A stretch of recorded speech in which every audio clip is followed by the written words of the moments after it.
তিনি ছিলেন মরহুম দারোগা রফিজুল্লাহ। এই মানুষটি 2014 সালে কবি নজরুল ইসলামকে ত্রিশালের কাজী শিমলা গ্রামে নিজ বাড়িতে এনে স্বরাষ্ট্রমন্ত্রী এবং সেই আইনমন্ত্রীকে ভুয়া ভুয়া স্লোগান দিয়ে মানুষ ধাওয়া দিল কেন? রীতিমতো ধাওয়া, কারণ আমি দেখেছি তাদেরকে কর্ডন করে কোনো মতে গাড়িতে ঢোকানো হয়েছে। এর আগের সরকার 15 বছর 6 মাস সময় পেয়েছে, এই সরকার 5 মাস সময় পাবে কিনা এটা নিয়ে তো ভয় লাগছে এখন। কারণ 3 মাস যেতে না যেতেই যেই সরকারের প্রধানকে ভুয়া ভুয়া শুনে গাড়িতে গিয়ে লুকাতে হয়, সেই সরকার আর কয় মাস চলতে পারবে এই দেশে? এটা তো একটা প্রশ্ন।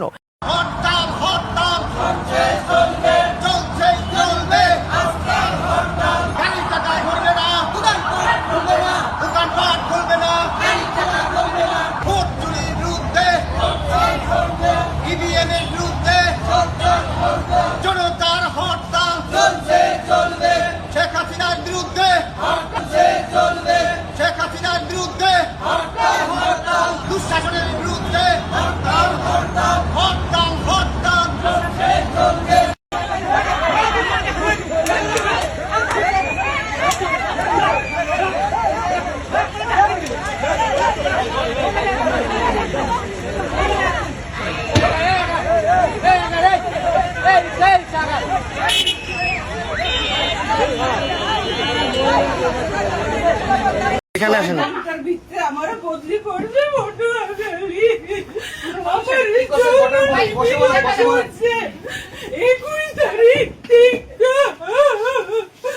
আমাকে নিপীড়ন করা হয়েছে, আমাকে যৌন হেনস্থা করা হয়েছে।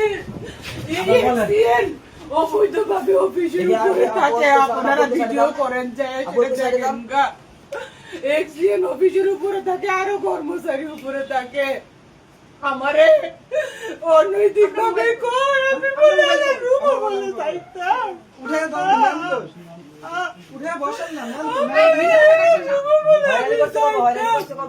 আমারে 21 তারিখ থেকে আর আগের থেকে আবার আগে প্রস্তাব দে এবারে রুমো বলে যাইতাম, এক্সচেঞ্জারে রুমো বলে যাইতাম, বেড়ারে বলে খুশি করতাম। আনলে আমারে বলে বদলি বলে করে দিব।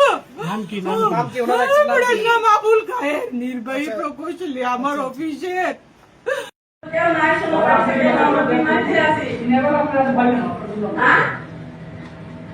আমার মেয়ে বাড়ি নাই, কেউ না, কেউ বাড়িতে নাই, কেউ নাই। শোনো, প্রতিবেশ সবাইকে ডাকে না, আমার ভালো লাগছে না, কেউ নাই।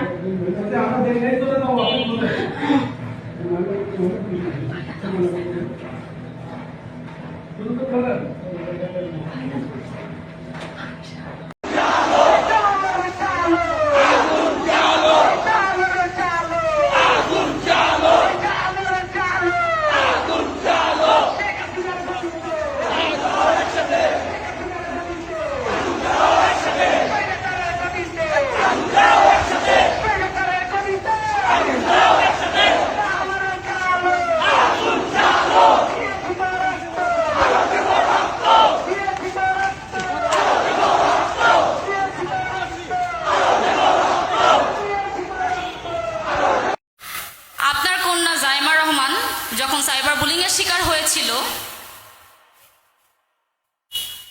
24 থেকে 48 ঘন্টার মধ্যে আপনারা তাকে গ্রেফতার করেছিলেন। আপনাদেরকে অন্য আরেকটা চিত্র দেখাই। ডেইলি স্টারের প্রতিবেদন অনুযায়ী এবং ডেইলি স্টারের রিপোর্ট অনুযায়ী, অলসো ঢাকা ট্রিবিউনের রিপোর্ট অনুযায়ী, বাংলাদেশে প্রতিদিন 19 জন করে নারী এবং 12 বছরের নিচে শিশু ধর্ষণ হচ্ছে। এবং কিছু ক্ষেত্রে মামলার বিচার নেওয়া, এইসব ধর্ষণের মামলার কিছু ক্ষেত্রে এসব ধর্ষণের মামলা নেওয়া হচ্ছে না। একই দেশ, দুইজন নারী, কিন্তু দুইজন নারীকে দুইভাবে ট্রিট করা হচ্ছে। নো হেড টু জাইমা রহমান। আমার জাইমা রহমানের কিছু আমি জাইমা রহমানকে ব্যক্তিগতভাবে খুব পছন্দ করি। তার কিছু কার্যক্রম, গতকালকে উনি একটা পোস্ট করেছেন যেখানে উনি লিখেছেন যে child safety as a emergency হিসেবে ট্রিট করতে। আমি জানতে চাই তারেক রহমানের কাছে যে তিনি কবে নাগাদ তার কন্যা, তার মেয়ে হয়েও প্রধানমন্ত্রীর একজন কন্যা হয়েও তিনি এরকম আইনের নিড ফিল করছেন। আমি জানতে চাই তিনি কবে নাগাদ এটার আইন বাস্তবায়ন করবেন, আমরা আদৌ এটার আইন বাস্তবায়ন হতে দেখতে পাবো কিনা, কবে দেখতে পাবো, এটার একটা ক্লিয়ার স্টেটমেন্ট আমাদেরকে দিবেন। আর যদি এরকম কোনো আইন আপনারা বাস্তবায়ন না করতে চান, না করতে পারেন, তাহলে আপনারা আমাদের সকল নারীদেরকে একটা করে ভিকটিম কার্ড ধরায় দিবেন। অনেক তো কার্ড দিচ্ছেন, একটা ভিকটিম কার্ড দিবেন, কারণ গতকাল 2 দিন আগে রামিসা ছিল, তার 2 দিন আগে আসিয়া ছিল, কালকে যে আমি এরকম ভিকটিমের শিকার হব না বা আমি ভিকটিম হব না, এটার কি গ্যারান্টি আপনি বলেন? রামিসার বাবা একটা কথা বলেছিলেন যে আমার মেয়েকে হত্যা করা হয়েছে, এটার বিচারও হবে না, বিচার আমি কার কাছে চাইবো, এই হত্যার বিচারও হবে না। আসলে রামিসার বাবার এই কথার মধ্যে একটা ডেপথ আছে। সেই ডেপথটা হচ্ছে বাংলাদেশের বিচার ব্যবস্থা কতটা ভঙ্গুর সেটার একটা প্রতিচ্ছবি, এবং বাংলাদেশের আইন যে সাধারণ মানুষের পারপাস সার্ভ করে না সেটার একটা প্রতিচ্ছবি আমরা দেখতে পেয়েছি। সাধারণ কথাটা কেন বললাম সেটা আমি পরে এক্সপ্লেইন করব। আসলে এটা আমাদের একটা কালেকটিভ ফেইলিয়ার যে আমরা 24-এর গণ অভ্যুত্থানের পরে আমাদের যে সকল সংস্কার করা দরকার ছিল, যে নারীদের নিরাপত্তা নিশ্চিত করা দরকার ছিল, সেটা যে কারণেই হোক, যেভাবেই হোক, সেটা আমরা আসলে করতে পারিনি। বাট আসলে তো প্রবলেমগুলো নিয়ে পড়ে থাকলে হবে না, আমাদের আসলে সলিউশন নিয়েও ভাবতে হবে, এবং কি কি পদক্ষেপ গ্রহণ করা যায় আমাদের আসলে সেটা নিয়েও এখন চিন্তা করতে হবে। সালাউদ্দিন আহমেদ, আমাদের মাননীয় স্বরাষ্ট্রমন্ত্রী, একটা কথা বলেছেন যে ধর্ষককে যদি প্রকাশ্যে শাস্তি দেওয়া হয় সেটা নাকি মধ্যযুগীয় ব্যবস্থার কাতারে পড়বে। আসলে ওনাকে দোষ দিয়ে আসলে লাভ নেই, উনি অনেকদিন ভারতে থেকে এসেছেন, তো তাই ভারতের খুশবু ওনার শরীর থেকে এখনো যায়নি। 2016 সালে ভারতের একজন পঞ্চায়েত নেতা বলেছেন যে চাউমিন বেশি খেলে ধর্ষণের উত্তেজনা ওঠে। তো আমাদের মাননীয় স্বরাষ্ট্রমন্ত্রী আসলে সেই মনোভাব থেকে এখনো বের হতে পারেন নাই।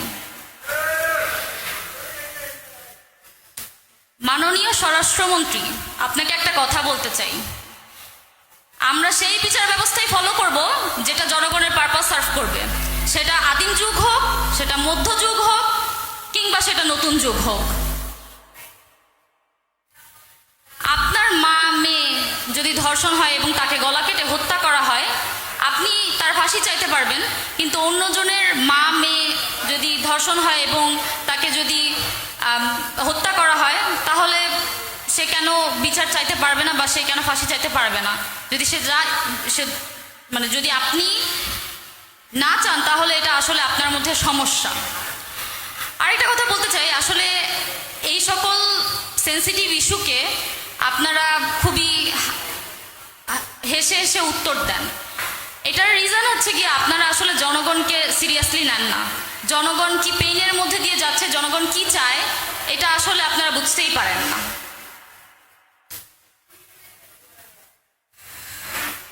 আসলে 24-এর গণ অভ্যুত্থানের পরে আমি অনেক ধরনের কমপ্লেইন করেছি যে দেশে এটা লাগবে, ওটা লাগবে, কিন্তু আসলে দেশের মানুষ বেশি কিছু চায় না। তারা 2টা জিনিস চায়, একটা হচ্ছে আমি যখন রাস্তায় নামবো আমি অ্যাক্সিডেন্ট করে মারা যাব না, আরেকটা হচ্ছে আমার মাথার উপর ব্রিজ ভেঙে আমার মৃত্যুবরণ করতে হবে না, আরেকটা হচ্ছে আমাদের প্রতিটা ঘরের যে নারীরা আছে তারা নিরাপত্তায় থাকবে, তাদের নিরাপত্তা নিশ্চিত করা। আপনারা এই 2টা জিনিসই ইনশিওর করতে পারছেন না। আপনাদেরকে জনগণ সংসদে পাঠিয়েছে এইসব আইন প্রণয়ন করতে, কিন্তু আপনারা এইসব আইন প্রণয়ন না করে আপনারা জনগণকে সংবিধানের পানি পড়া দিচ্ছেন, সংবিধান বোঝানোর পানি পড়া আপনারা দিচ্ছেন জনগণকে। লাস্টলি আমি প্রাইম মিনিস্টারের উদ্দেশ্যে কিছু কথা বলতে চাই। আপনার কন্যা জাইমা রহমান যখন সাইবার বুলিংয়ের শিকার হয়েছিল, 24 থেকে 48 ঘন্টার মধ্যে আপনারা তাকে গ্রেফতার করেছিলেন। আপনাদেরকে অন্য আরেকটা চিত্র দেখাই। ডেইলি স্টারের প্রতিবেদন অনুযায়ী এবং ডেইলি স্টারের রিপোর্ট অনুযায়ী, অলসো ঢাকা ট্রিবিউনের রিপোর্ট অনুযায়ী, বাংলাদেশে প্রতিদিন 19 জন করে নারী এবং 12 বছরের নিচে শিশু ধর্ষণ হচ্ছে, এবং কিছু ক্ষেত্রে মামলার বিচার নেওয়া, এইসব ধর্ষণের মামলার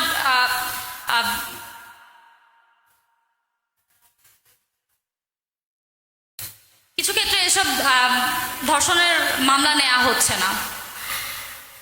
একই দেশ, দুইজন নারী, কিন্তু দুইজন নারীকে দুইভাবে ট্রিট করা হচ্ছে। নো হেড টু জাইমা রহমান। আমার জাইমা রহমানের কিছু আমি জাইমা রহমানকে ব্যক্তিগতভাবে খুব পছন্দ করি। তার কিছু কার্যক্রম, গতকালকে উনি একটা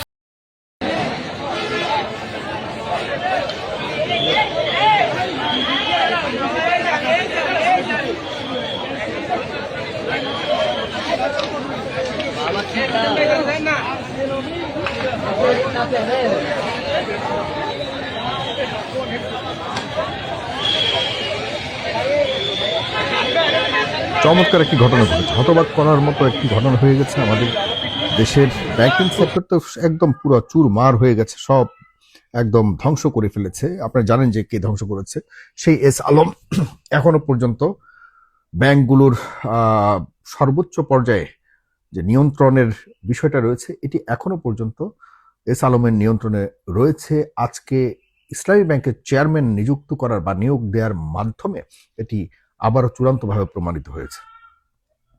দেখুন, বর্তমান যে চেয়ারম্যানকে নিয়োগ দেওয়া হয়েছে, তিনি ডেপুটি গভর্নর ছিলেন বাংলাদেশ ব্যাংকের। তিনি 24-এর আন্দোলনের পর সাথে সাথে বিভিন্ন জায়গায় যারা শেখ হাসিনার আমলের বিভিন্ন পর্যায়ের সুবিধাভোগী ছিল, তাদেরকে কিন্তু বিভিন্নভাবে আপনারা জানেন যে স্ব প্রতিষ্ঠানের যারা বঞ্চিত ছিল, তারা অনেকটাই চাপ দিয়ে দিয়ে সুবিধাভোগীদেরকে কিন্তু ওই সব পদ থেকে তাদেরকে বের করে দিয়েছে। যদিও এটিকে নাম দেওয়া হয়েছিল পরে মব জাস্টিস। ঠিক একইভাবে এই জনাব খুরশেদ আলমকেও কিন্তু আপনার 2024-এর আগস্টের 5 তারিখের পর তাকেও কিন্তু ডেপুটি গভর্নরের পদ থেকে বের করে দেওয়া হয়। এবং আপনাদেরকে আরেকটা কথা বলে রাখি, এই জনাব খুরশেদ আলম, যিনি আজকে ইসলামী ব্যাংকের চেয়ারম্যান পদ পেলেন, তিনি কিন্তু ওই শেখ হাসিনার আমলে তাকে কিন্তু 3 বছরের জন্য চুক্তিতে বাংলাদেশ ব্যাংকের ডেপুটি গভর্নর করা হয়েছিল। আপনি দেখুন, বাংলাদেশ ব্যাংকের ডেপুটি গভর্নর পদ খুবই দ্বিতীয় প্রধান একজন মানুষ, দ্বিতীয় গুরুত্বপূর্ণ একজন মানুষ। আরো কয়েকজন আছেন ডেপুটি গভর্নর, কিন্তু ওনার ব্যাপারটা কতটা ওনার প্রতি তৎকালীন সরকার বিশ্বাসের সাথে কতটা নির্ভরশীল হলে পরে তাকে চুক্তিতে, এমন না যে তার স্বাভাবিক চাকরি ছিল, তাকে হায়ার করে আনা হয়েছে এবং তাকে একটা গুরুত্বপূর্ণ দায়িত্ব দেওয়া হয়েছে। কতটা নির্ভরশীলতা, আস্থাশীলতা থাকলে পরে এমন একটা মানুষের উপরে এই একটা গুরু দায়িত্ব দিয়েছিল তৎকালীন আওয়ামী লীগ গভর্নমেন্ট। এরপর যখন 24-এর সেই পরিবর্তনটা হলো, তাকে জোর করে যারা বঞ্চিত ছিল, যারা বুঝতে পেরেছে যে তিনি ব্যাংক খাতকে শোষণ করবার জন্য তার যে ভূমিকা ছিল তৎকালীন সময়ে, সেটির কারণে তাকে শেষ পর্যন্ত বের করে দিয়েছিল আন্দোলনকারীরা 24-এর আন্দোলনের পর। এখন আজকে 24 মে 2026 আমাদের বিএনপি সরকার আছে। বিএনপি সরকারের অধীনে বাংলাদেশ ব্যাংকের গভর্নর, বাংলাদেশ ব্যাংক সেই খুরশেদ আলমকে, যাকে দায়িত্ব থেকে সরিয়ে দেওয়া হয়েছিল জোর করে আন্দোলনকারীরা, সেই খুরশেদ আলম এখন বর্তমানে ইসলামী ব্যাংকের চেয়ারম্যান পদে নিয়োগ পেয়েছেন। বুঝতে পারছেন? এখন প্রশ্ন হলো যে ইসলামী ব্যাংক আসলে, ইসলামী ব্যাংকের কিছু হলে আমাদের কি যায় আসে? ইসলামী ব্যাংক তো সরকার দেখবে, বাংলাদেশ ব্যাংক দেখবে, ব্যাপারটা এরকম ভাবলে আপনারা ভুল করবেন বন্ধুরা। ব্যাংক কখনোই কারো ব্যক্তিগত সম্পদ নয়। ব্যাংকে গচ্ছিত রক্ষিত যে অর্থগুলির, এগুলি আমার, আপনার, দেশের জনগণের, সরকারের, আমাদের সবার এই অর্থ। কারণ এই অর্থ যখনই সচল থাকবে, স্বাভাবিক সরবরাহ থাকবে এবং নিজের গতিতে চলবে, তখন অর্থনীতি ঠিক থাকে। আমি, আপনি, আমাদের সবার অর্থনীতি, আমাদের পকেট, আমাদের পরিবার, আমাদের দেশের অর্থনীতি, আমাদের শান্তি অশান্তি সবকিছু এই ব্যাংকগুলোর ভালো থাকার উপর নির্ভর করে। একটা স্বাভাবিক যুক্তি, যেই লোকটা আওয়ামী আমলে 3 বছরের জন্য কন্ট্রাক্টে তাকে নিয়োগ দেওয়া হয়েছিল, এখন তাকে বাংলাদেশের না বিশ্বের সাউথ এশিয়ার সর্বশ্রেষ্ঠ ব্যাংকগুলির মধ্যে একটি অন্যতম ব্যাংক বাংলাদেশের ইসলামী ব্যাংক, একমাত্র ব্যাংক বাংলাদেশের ইসলামী ব্যাংক, যে ব্যাংকটির ওই পর্যায়ে অবস্থান ছিল, সেই ব্যাংকটিকে একদম চুরি করে ডাকাতি করে লন্ড ভন্ড করে দিয়েছে। এটিকে কোথায় একজন ভালো অর্থনীতিবিদের হাতে দিয়ে এটিকে আবারও শিরদাঁড়া করে দাঁড়াবার মতো করে বা সুযোগ করবে অথবা পরিকল্পনা করবে তা না করে এমন একজনের কাছে দিয়েছে যার অলরেডি বিগত সময়ে তার বিতর্কিত ভূমিকা ছিল। কেন রে ভাই? আপনাদের মাথায় রাখতে হবে, তৎকালীন সময়ে উনি ডেপুটি গভর্নর ছিলেন যখন এই ইসলামী ব্যাংকের 92,000 কোটি টাকা একজনের হাতে চলে গিয়েছিল। 2017 সালে এই ব্যাংকটিকে দখল করে ফেলেছিল এসালম গ্রুপ। তাদের অনেক কাহিনী। আরেকটি কথা বলে রাখি আপনাদেরকে, দেখুন এসালম গ্রুপের সাথে বা এসালমের সাথে যারা এই ইসলামী ব্যাংক থেকে শুরু করে আরো কয়েকটি ব্যাংককে সরাসরি ডাকাতি করেছিল, এদের কারোই কিছু হয়নি। এসালমের নাম অনেক বেশি আসছে। নাবিল গ্রুপের কথা বলি, আপনারা অনেকে বলেন নাবিল গ্রুপ নিয়ে আমি কেন কথা বলি না। ভাই, আমার সাথে অনেকের ভালো সম্পর্ক থাকতে পারে, কিন্তু নাবিল গ্রুপের ব্যাপারে এত অভিযোগ উঠেছে, একটা চুলকে বাঁকা করতে পেরেছে? নাবিল গ্রুপের তো দিব্যি তারা মিডিয়া থেকে শুরু করে আরো অনেক ব্যবসা করতেছে। কেমনে সম্ভব? কিভাবে সম্ভব? কেন তাদের ব্যাপারে এই পর্যন্ত দুদকের পক্ষ থেকে এই যে তদন্ত চলছে নাবিল গ্রুপের ব্যাপারে বা অন্যান্য যারা রয়েছে ইসলামের সাথে যারা তৎকালীন সময়ে তাদের বিরুদ্ধে বড় বড় অভিযোগ উঠেছিল এবং দুর্নীতি দমন কমিশন এদের বিরুদ্ধে ব্যবস্থাও নিয়েছিল, এদের ব্যাংক ফ্রিজ করেছিল, এদের বিরুদ্ধে বিভিন্ন ধরনের শাস্তিমূলক ব্যবস্থা নেয়ার উদ্যোগ গ্রহণ করা হয়েছিল। এগুলো পরে কি হলো? সব স্বাভাবিক হয়ে গেছে। আমি আপনি কথা যে বলছি অবাক হচ্ছি, এটা কতটুকু কাজে আসবে আমি জানি না। ইসলামী ব্যাংক আমাদের সবার ব্যাংক, এই ব্যাংককে দেউলিয়া করে মানে কার লাভ হবে? এত বড় একটা প্রতিষ্ঠানকে শেষ করে দিতে চাচ্ছেন? বিএনপি সরকার মাত্র 3 মাস হলো, আমি ওই সরকারকে পুরো দায়ী দিতে চাই না। ইন্টারিম গভর্নমেন্ট কি করেছিল? ইন্টারিম গভর্নমেন্টেরও কেউ কিছু করেনি। টাকার কাছে সবগুলি একদম পুরোপুরি বিক্রি হয়ে গেছিল, কিচ্ছু করতে পারেনি এরা দিব্যি ব্যবসা করেছে, টাকার মাধ্যমে এদের অনেক কিছু আদায় করেছে। আচ্ছা শোনেন, আমি যদি 500 কোটি টাকা নেই, 500 কোটি টাকা নিয়ে নাবিল গ্রুপের জালিয়াতির কথা অনেকগুলি আসছে, তারা এক ব্যাংক থেকে নিয়ে আরেক ব্যাংকের আপনার এই কি বলে এটাকে অর্থের যে দিতে হয়, আপনার একটা পেমেন্ট করতে হয়, সেই পেমেন্ট তারা এক ব্যাংক থেকে আরেক ব্যাংকে দিচ্ছে লোন নেওয়ার জন্য। আমি জানিও না, কখনো এরকম বড় কোনো লোনের কথা চিন্তা তো করতে পারি না। যে প্রসেস যে ফলো করছে, এই প্রসেসগুলি সম্পূর্ণভাবে নিজেদের পরিকল্পনার অংশ ছিল। কি করতে পারছে বলেন? এখনো কিছু করতে পারছে? সুতরাং ব্যাংকটা আমি মনে করি এই ব্যাংকগুলো কে যারা ভালোবাসতে পারে, ভালোবেসে এটাকে যারা এগিয়ে নিতে পারবে, যাদের দ্বারা এই ব্যাংকগুলো তৈরি হয়েছে, ব্যাংকগুলোকে যারা কষ্ট করে সামনে এগিয়ে নিয়েছে, তাদেরকে আবারও ডাকুন, ডেকে বলুন যে আপনাদের এই সমস্যা আপনারা সমাধান করে আমাদের দেশের অর্থনীতিতে আপনারা কন্ট্রিবিউট করুন। বাংলাদেশ ব্যাংককে একদম খুব ক্লোজলি মনিটর করার জন্য উদ্যোগী হতে হবে। সরকারকে অবশ্যই ব্যাংক খ্যাকদের কাছ থেকে এই ব্যাংকগুলিকে মুক্ত করতে হবে। এটার জন্য আমরা সবাই সরকারের পাশে থাকবো, ইনশাল্লাহ সবাই সরকারের পাশে থাকবো। আপনারা যারা দেখছেন আসেন কথা বলি, কারণ এই ধরনের বিষয়টার পেছনে আমি নিশ্চিতভাবে বলতে পারি তারেক রহমান সাহেব জানেন না। উনি জানলে কখনোই এইভাবে ছেড়ে দিতেন না। কিন্তু ওনার আশপাশে যারা রয়েছে, যারা এসালমের স্বার্থ উদ্ধার করার জন্য এসালমের টাকা পয়সা খেয়ে পুরো বুঁদ হয়ে আছে, যারা এসালমের আশপাশে যে রুই কাতলগুলি ছিল, যারা হাজার হাজার কোটি টাকা নিয়ে লোপাট করেছে, এদের কারো চুলটা পর্যন্ত বাঁকা করেনি এই পর্যন্ত। 1000 টাকা যদি লোপাট করি আর দায়িত্বশীল এক মন্ত্রীর যদি আমি মাত্র 5 কোটি টাকা দেই, কোন কথা বলবে বলেন? 1,000 কোটি টাকা গেল। এই অবস্থায় চলতেছে। যারা 1,000 কোটি টাকা নেয় 5 কোটি 10 কোটি টাকা দিয়ে সবাইকে চুপ করে ফেলতে পারে। তো সুতরাং যদি বিএনপি সরকারের সত্যিকার অর্থে ইচ্ছে হয় তাহলে এস আলমের কাছ থেকে 92,000 কোটি টাকা আদায় করবার জন্য প্লিজ ব্যবস্থা করুন। এস আলমের সাথে যে সহযোগী যারা ছিল তাদের সবাইকে জবাবদিহিতার আওতায় আনুন। যদি না আনেন তাহলে আমরা ভাববো বিএনপি সরকারও একই পথে হাঁটছে যেই পথে এর আগে ইন্টারিম সরকার হেঁটেছিল। টাকার জন্য তারা এই চোর ডাকাতদের সাথে মিলেমিশে ছিল। এখনো বিএনপি সরকারের মন্ত্রীরা বা যারা এই এস আলমের ঘনিষ্ঠ তারাও চেষ্টা করছে তারেক রহমানকে বিভ্রান্ত করবার জন্য। জনাব তারেক রহমান, আপনি এই পর্যন্ত যা দেখাচ্ছেন চমৎকারভাবে দেখাচ্ছেন, আপনার প্রতি অনেক অভিনন্দন রইল এবং দোয়া রইল। আপনি কারো কাছে মাথা নত করবেন না। আপনার সাথে জনগণ আছে। পরিবর্তনের পর আপনি নির্যাতিত একজন মানুষ, আপনি কারো কাছে মাথা নোয়ানোর প্রয়োজন হবে না। সুতরাং এদেরকে নিয়ন্ত্রণ করুন। ধন্যবাদ আপনাকে। সালাম।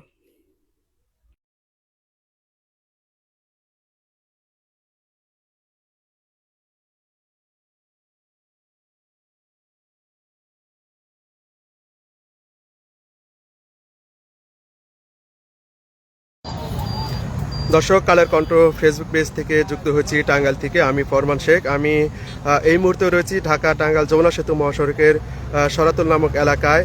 এই এলাকায় দিবাগত রাত প্রায় 3টার দিকে একটি রড বোঝা ট্রাক উল্টে 15 জন নিহত হয়েছে এবং 7 থেকে 8 জন কমপক্ষে আহত হয়েছে বলে আমরা খবর পেয়েছি। আপনারা দেখতেই পাচ্ছেন যে এই মহাসড়ক দিয়ে যে ট্রাকটি উল্টে রয়েছে এর পাশে রড রয়েছে এবং যে মানুষগুলো মারা গেছে এবং নিহত হয়েছে তারা ঢাকা থেকে তারা ঈদ যাত্রায় বাড়ি ফিরছিলেন এবং তারা এই যে আমরা যে প্রাথমিকভাবে যে তথ্যটি পেয়েছি এই নিহত ব্যক্তিগুলো নওগাঁ এবং চাপাই এলাকা এবং তাৎক্ষণিকভাবে পুলিশ তাদের পরিচয় শনাক্ত করতে পারেনি।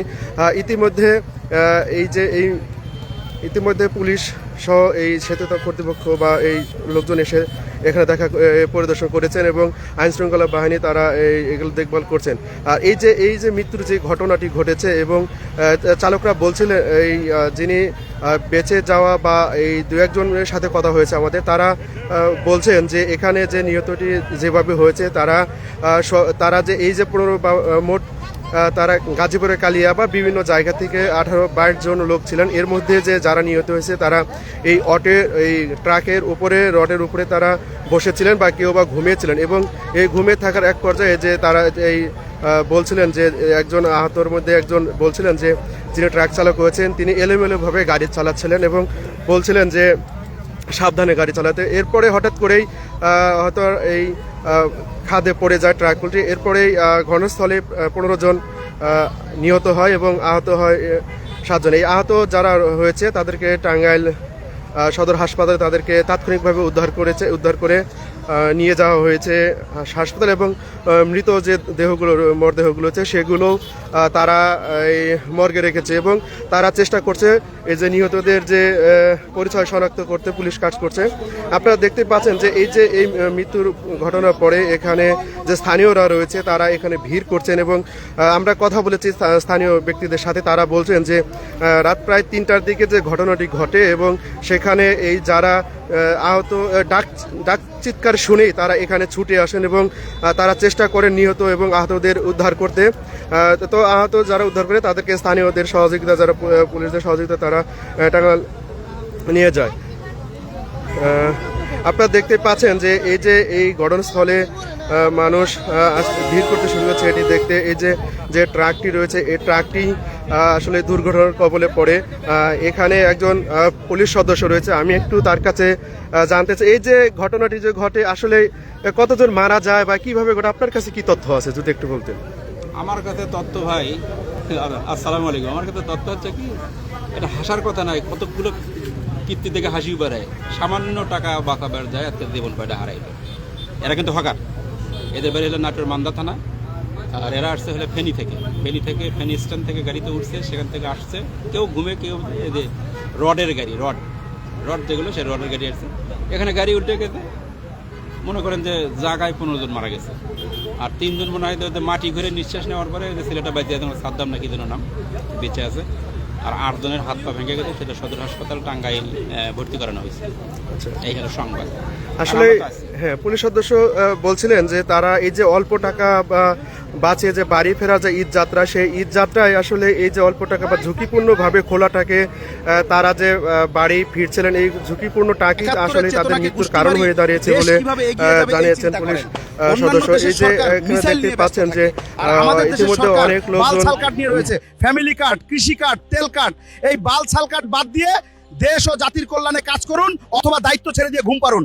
চীন ও আমেরিকার চিন্তা করে 2050 সাল নিয়ে, আর আপনারা চিন্তা করেন সেই 71 সাল নিয়ে। লজ্জা লাগে না আপনাদের?